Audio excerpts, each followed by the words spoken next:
So this is an AND. In the inputs we have A and A bar, B and B bar. The bars go to the OR, so it becomes an AND. The output here would be an AND, and the other one would be an AND. So the output would be coherent with the input. Output and output bar. This is an AND, so in we send a signal, and if both of them are closed, the out would have it back. This is an OR. If one of them is closed, the out would have back the signal.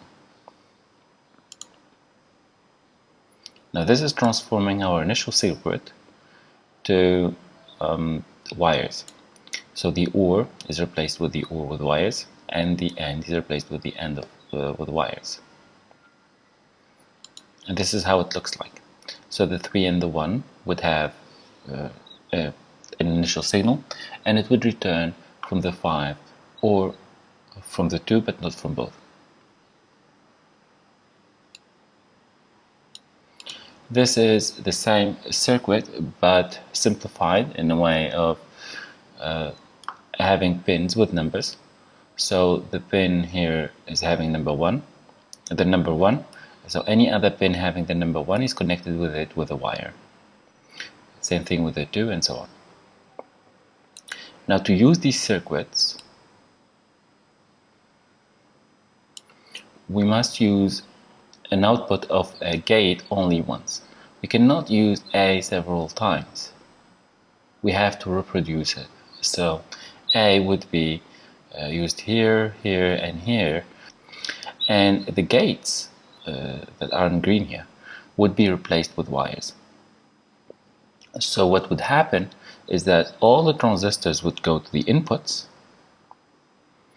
and from the inputs directly to the outputs, as no matter how much depth those circuits do have in terms of gates.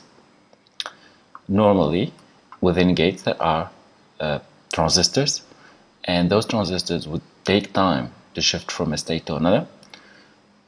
So the propagation would have some time. In this kind of circuits, it's instantaneous. You set the inputs, you have the outputs. So this is an addition, for example, and this is the first input, and you can see that all of the transistors that are assigned to that input would shift together. In the case of memory, where the output returns to the input, so in this case, the system remembers whether the siren is on or not, and if it's on, if you close the door, it won't be shut down. And you can see that from memory back to memory, it would take 1 clock cycle, but not more.